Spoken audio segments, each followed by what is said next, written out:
Hi guys, मैं जनित Kumar Gupta. Guys, Jharkhand polytechnic third round counselling का सीट मैट्रिक्स आ चुका है। तो गाइस, आज मैं आपको बताने जा रहा हूं कि government polytechnic Adityapur, government polytechnic Dhanbad और गवर्नमेंट पॉलिटेक्निक रांची में अभी किस ब्रांच में कितना सीट खाली है, ताकि आपको थर्ड राउंड का काउंसलिंग करने में कोई भी परेशानी ना हो। तो चलिए, सबसे पहले मैं आपको गवर्नमेंट पॉलिटेक्निक आदित्यपुर के बारे में बता देता हूं कि वहां किस ब्रांच में अभी कितना सीट खाली है। तो गवर्नमेंट पॉलिटेक्निक आदित्यपुर में कंप्यूटर साइंस एंड इंजीनियरिंग से अभी टोटल 10 सीट खाली है, जिसमें यूआर से 1 सीट, एसटीपीटीजी से 1, एसटी से 1, एससी से 1, बीसी2 से 2, ईडब्ल्यूएस से 1, एसएमक्यू से 1, यूआरपीएच से 1 और एसटीपीएच से भी 1 ही सीट खाली है। अब मैं आपको इलेक्ट्रिकल इंजीनियरिंग के बारे में बताता हूं।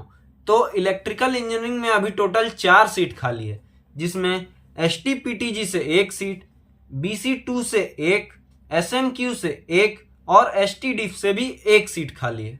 अब मैं आपको मैकेनिकल इंजीनियरिंग के बारे में बताता हूं।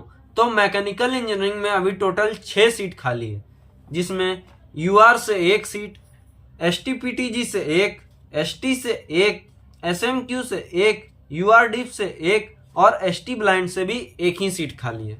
अब मैं आपको मेटलर्जिकल इंजीनियरिंग के बारे में बताता हूँ। तो मेटलर्जिकल इंजीनियरिंग में भी अभी टोटल 6 सीट खाली है, जिसमें यूआर से 1 सीट, एसटीपीटीजी से 1, एसएमक्यू से 1, टीएफडब्ल्यू से 1, यूआर ब्लाइंड से 1 और एसटीपीएच से भी 1 ही सीट खाली है। अब चलिए, मैं आपको गवर्नमेंट पॉलिटेक्निक धनबाद के बारे में बताता हूँ। तो गवर्नमेंट पॉलिटेक्निक धनबाद में सिविल इंजीनियरिंग में अभी टोटल 8 सीट खाली है, जिसमें यूआर से 2 सीट, एसटी से 2, एससी से 1, एसएमक्यू से 1, टीएफडब्ल्यू से 1 और यूआर मल्टीपल डिसेबिलिटीज से भी 1 ही सीट खाली है। अब मैं आपको कंप्यूटर साइंस एंड इंजीनियरिंग के बारे में बताता हूँ। तो कंप्यूटर साइंस एंड इंजीनियरिंग में अभी टोटल 11 सीट खाली है, जिसमें यूआर से 1 सीट, एसटीपीटीजी से 1, एसटी से 3, बीसी2 से 1, ईडब्ल्यूएस से 1, एसएमक्यू से 1, यूआरपीएच से 1, एसटी ब्लाइंड से 1 और एससी ब्लाइंड से भी 1 ही सीट खाली है। अब मैं आपको इलेक्ट्रिकल इंजीनियरिंग के बारे में बताता हूँ।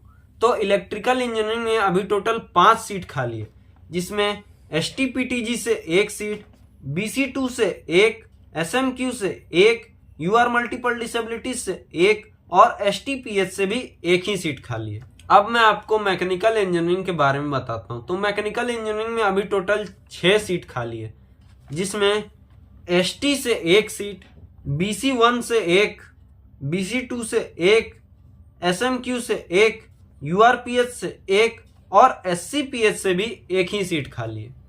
अब मैं आपको मेटलर्जिकल इंजीनियरिंग के बारे में बताता हूँ। तो मेटलर्जिकल इंजीनियरिंग में अभी टोटल 9 सीट खाली है, जिसमें यूआर से 4 सीट, एसटीपीटीजी से 2, बीसी1 से 1, एसएमक्यू से 1 और एसटीडीफ से भी 1 ही सीट खाली है। अब चलिए, मैं आपको गवर्नमेंट पॉलिटेक्निक रांची के बारे में बताता हूँ। तो गवर्नमेंट पॉलिटेक्निक रांची में सिविल इंजीनियरिंग में अभी टोटल 3 सीट खाली है, जिसमें यूआर से 1 सीट, एसटीपीटीजी से 1 और एसएमक्यू से भी 1 ही सीट खाली है। अब मैं आपको कंप्यूटर साइंस एंड इंजीनियरिंग के बारे में बताता हूँ। तो कंप्यूटर साइंस एंड इंजीनियरिंग में अभी टोटल 21 सीट खाली है, जिसमें यूआर से 7 सीट, एसटीपीटीजी से 1, एसटी से 4, एससी से 1, बीसी1 से 2, बीसी2 से 1, एसएमक्यू से 1, टीएफडब्ल्यू से 1, यूआर मल्टीपल डिसेबिलिटीज से 1, यूआरपीएच से 1 और बीसी1पीएच से भी 1 ही सीट खाली है। अब मैं आपको इलेक्ट्रिकल इंजीनियरिंग के बारे में बताता हूँ। तो इलेक्ट्रिकल इंजीनियरिंग में अभी टोटल 10 सीट खाली है, जिसमें यूआर से 3 सीट, एसटीपीटीजी से 2, एसटी से 1, ईडब्ल्यूएस से 1, एसएमक्यू से 1, यूआर मल्टीपल डिसेबिलिटीज से 1 और बीसी1 मल्टीपल डिसेबिलिटीज से भी 1 ही सीट खाली है। अब मैं आपको इलेक्ट्रॉनिक्स एंड कम्युनिकेशन इंजीनियरिंग के बारे में बताता हूँ। तो इलेक्ट्रॉनिक्स एंड कम्युनिकेशन इंजीनियरिंग में अभी टोटल 20 सीट खाली है, जिसमें यूआर से 5 सीट, एसटीपीटीजी से 1, एसटी से 5, एससी से 1, बीसी2 से 1, ईडब्ल्यूएस से 2, एसएमक्यू से 1, TFW से एक, URDIF से एक, STDIF से एक और SCDIF से भी एक ही सीट खाली है। अब मैं आपको मैकेनिकल इंजीनियरिंग के बारे में बताता हूँ। तो मैकेनिकल इंजीनियरिंग में अभी टोटल 10 सीट खाली है, जिसमें UR से 3 सीट, STPTG से एक, SC से एक, BC1 से एक, EWS से एक, SMQ से एक, STPH से एक और SCPH से भी एक ही सीट खाली है। तो गाइज ये मैंने आपको government polytechnic Adityapur, government polytechnic Dhanbad और गवर्नमेंट पॉलिटेक्निक रांची के बारे में बताया है। तो गाइज अगर आपको झारखंड पॉलिटेक्निक के किसी भी कॉलेज के बारे में जानना हो कि वहाँ अभी कितना सीट खाली है, तो मुझे कमेंट कीजिएगा, मैं आपको रिप्लाई ज़रूर दूंगा। तो गाइज अगर आपको मेरा ये वीडियो पसंद आया हो तो मेरे इस वीडियो को लाइक करें और मेरे चैनल को सब्सक्राइब ज़रूर करें।